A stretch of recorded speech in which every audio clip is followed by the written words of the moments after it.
नमस्कार, सुलगता सवाल देख रहे हैं आप और मैं हूं आपके साथ दिव्या से। शराब घोटाले में एक चौंकाने वाली खबर सामने आ रही है। ईडी का डंडा चलते ही संजय सिंह बुरी तरह से चीख रहे हैं। ऐसी ऐसी बातें उगल रहे हैं जिससे अधिकारी भी हैरान हो गए हैं। दूसरी तरफ संजय सिंह के जेल जाने के बाद केजरीवाल फूट फूट कर रो रहे हैं, क्योंकि केजरीवाल चारों तरफ से फंस गए हैं। जनाब ना घर के रहे हैं और ना ही घाट के, क्योंकि इंडिया गठबंधन ने भी केजरीवाल को उनकी औकात याद दिला दी। ऐसा दर्द केजरीवाल को दिया है जिससे वो चारों तरफ भागे भागे घूम रहे हैं। खुफिया मीटिंग और प्लानिंग से भी बात नहीं बन पा रही। दूसरी तरफ संजय सिंह ने ईडी के सामने ऐसे ऐसे खुलासे कर दिए हैं जिससे आपके बड़े बड़े नेता कांप उठे हैं। खासकर राघव चड्ढा की नींद उड़ गई है।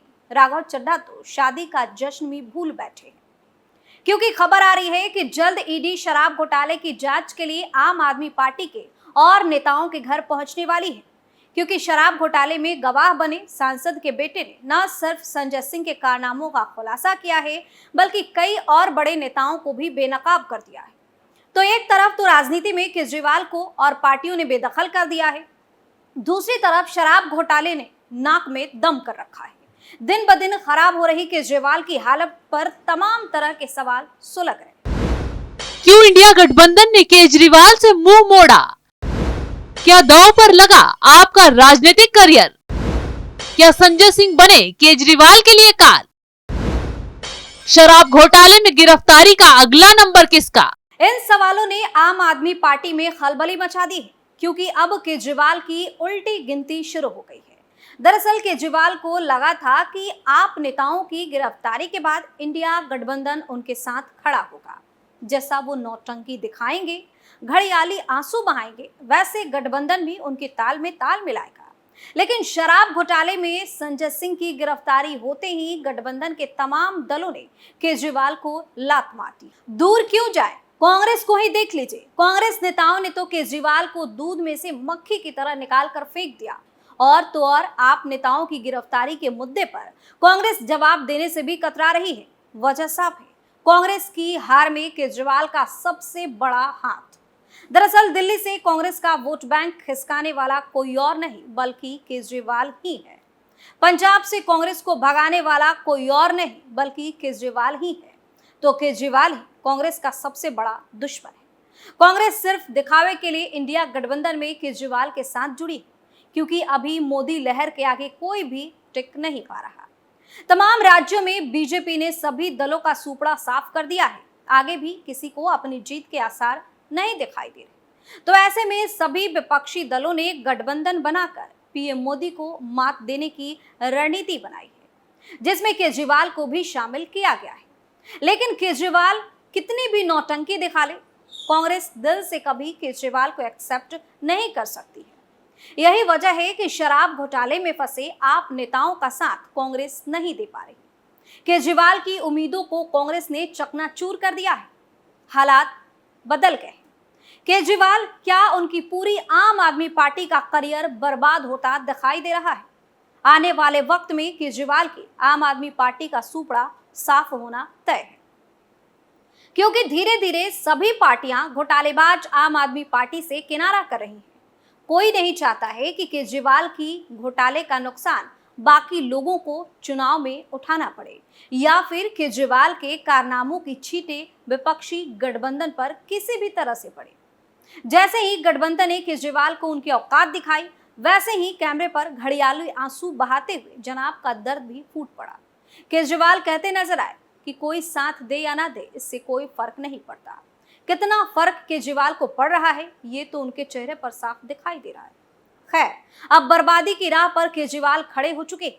सिसोदिया के बाद संजय सिंह केजरीवाल के लिए काल बन गए, क्योंकि संजय सिंह ने ईडी का हंटर चलते ही ऐसे ऐसे खुलासे ईडी के सामने कर डाले हैं जिससे केजरीवाल बुरी तरह से घबरा गए। आम आदमी पार्टी के अंदर हाहाकार मच गया है। बड़ी खबर तो ये भी आ रही है कि ईडी ने दिनेश अरोड़ा, सर्वेश मिश्रा, विवेक त्यागी का संजय सिंह से आमना सामना करवाया है। सूत्रों के हवाले से खबर यह भी आ रही है कि अपने तीनों खासम खास लोगों को आमने सामने देखकर संजय सिंह घबरा गए, बेचैन हो गए। ईडी के सवालों का जवाब देने से बचने लगे। मानो उनकी याददाश्त ही वापस चली गई। और तो और ईडी के अधिकारी कह रहे हैं कि संजय सिंह ईडी की जांच में बिल्कुल कोऑपरेट नहीं कर रहे, सवालों को लटका भटका रहे, गोल मटोल जवाब दे रहे।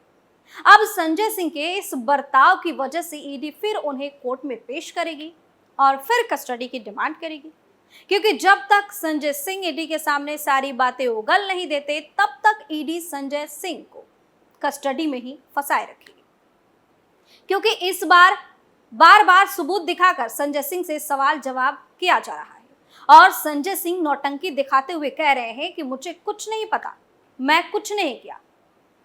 लेकिन ईडी के 10 नए सवालों ने संजय सिंह को बेनकाब कर दिया है।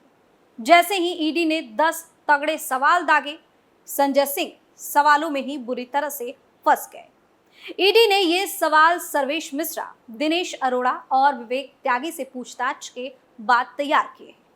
विवेक त्यागी ने शराब घोटाले में तो जानकारी दी और दिनेश अरोड़ा ने जो राज खोले उनको मिला जुला कर ही सवालों की लिस्ट तैयार की। और इन सवालों के साथ ही संजय सिंह का जब दिनेश अरोड़ा, विवेक त्यागी, सर्वेश मिश्रा से आमना सामना हुआ तो जनाब की याददाश्त ही चली गई। लेकिन ईडी ने भी पूरी घेराबंदी कर ली है, क्योंकि अब तो साउथ का नया गवाह और सांसद का बेटा भी संजय सिंह के काले चिट्ठे खोल रहा है। ये नया गवाह है राघव मगुंटा। राघव आंध्र प्रदेश की सत्ताधारी पार्टी वाईएसआर कांग्रेस के नेता और सांसद मगुंटा श्रीनिवासुलु रेड्डी का बेटा है। ईडी ने मगुंटा को शराब घोटाले में मनी लॉन्ड्रिंग की जांच के सिलसिले में गिरफ्तार किया था। ईडी का आरोप है कि शराब के फुटकर और थोक विक्रेताओं और निर्माताओं का साउथ का एक खास कार्टेल है। इस कार्टेल को दिल्ली की उसी विवादित शराब नीति का फायदा उठाने के लिए बनाया था जो केजरीवाल सरकार लेकर आई थी। ईडी के मुताबिक राघव मगुंटा और उनके पिता श्रीनिवासुलु रेड्डी इस साउथ कार्टेल का हिस्सा थे। यानी कि केजरीवाल की गैंग का घोटाला दूर दूर तक राज्यों में फैला हुआ है।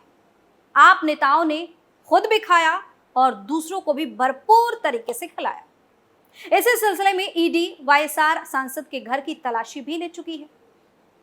बता दें कि वाईएसआर सांसद श्रीनिवासुलु रेड्डी का परिवार लंबे वक्त से शराब के धंधे में है और दक्षिण भारत के मशहूर यूनाइटेड ब्रूअरी ग्रुप के वितरक भी है।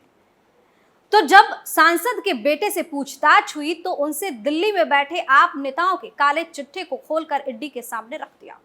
बता दिया कि कैसे साउथ तक इन लोगों ने नई शराब नीति का फायदा पहुंचाया। मंगुंटा ने पहले शराब घोटाले में गवाह बना, दिनेश अरोड़ा भी सारी सच्चाई बता चुका है। दरअसल दिनेश अरोड़ा पेशे से एक बिजनेसमैन है और होटल रेस्टोरेंट चेन चलाते हैं। वो शराब घोटाले के आरोप में पहले जेल भेजे गए मनीष सिसोदिया के साथ साथ संजय सिंह का भी काफी करीबी है। ईडी का आरोप है कि सिसोदिया ने दिनेश अरोड़ा के जरिए अमित अरोड़ा नाम के एक अन्य व्यवसायी से रिश्वत ली थी। दिनेश अरोड़ा ही वो शख्स है जिसे ईडी ने गिरफ्तार किया तो आपकी करोड़ों की घपलेबाजी का खेल बाहर आ गया। दिनेश अरोड़ा ने ही संजय सिंह को बेनकाब कर दिया और खुलासा किया कि एक कार्यक्रम के दौरान उनकी संजय सिंह से मुलाकात हुई थी। संजय सिंह से मुलाकात के बाद वो सिसोदिया के संपर्क में आए। ये कार्यक्रम दिल्ली चुनाव से पहले पैसा जुटाने के लिए आयोजित किया गया। संजय सिंह ने उनसे कहा कि वो रेस्तरां मालिकों से चुनाव के लिए धन जुटाने के लिए कहे, तो ऐसे में दिनेश अरोड़ा ने संजय सिंह और मनीष सिसोदिया को करोड़ों रुपए भी पहुंचाए थे। चौंकाने वाला खुलासा तो ये भी है कि करोड़ों की डील की बैठक इमरान खान बन रहे केजरीवाल के घर पर हुई थी और अब केजरीवाल कहते हैं कि दिल्ली में तो कोई घोटाला हुआ ही नहीं, ये तो काल्पनिक घोटाला है। ईडी ने उनके नेताओं को फंसाने के लिए ये घोटाला का जाल रचा है। अब केजरीवाल ये बताएं कि चलो शराब घोटाला तो इजाद किया हुआ है, लेकिन आपका बंगला भी सीबीआई ने ही इजाद किया है। क्या आपने रिनोवेशन के नाम पर अपना सरकारी बंगला नहीं बनवाया? जब जांच शुरू हुई, आपके कारनामे बाहर आए तो घोटाला ईडी की साजिश हो गई। ये केजरीवाल की चालाकी और घिनौनी साजिश है जनता को गुमराह करने की। लेकिन अब दिल्ली की जनता ही जान रही है कि कैसे गरीबों की पार्टी कहकर केजरीवाल ने लोगों को चूना लगाया। आप नेताओं ने अपनी तिजोरी तो भरी ही, बाकी साथियों को भी खूब मौज कराई। तो ऐसे में अब केजरीवाल चारों तरफ से फंस चुके हैं, क्योंकि ईडी की रडार पर आने का अगला नंबर केजरीवाल का ही है। तो अब विपक्षी गठबंधन में भी केजरीवाल का खेल खत्म हो चुका है और दिल्ली पंजाब में भी कुल मिलाकर केजरीवाल की उल्टी गिनती शुरू हो गई है, क्योंकि संजय सिंह केजरीवाल की नैया पूरी तरह से डुबो चुके हैं। सुलगता सवाल में आज के लिए इतना ही। नए मुद्दे के साथ फिर से पेश होंगे, तब तक के लिए आप देखते रहिए कैपिटल टीवी। नमस्कार।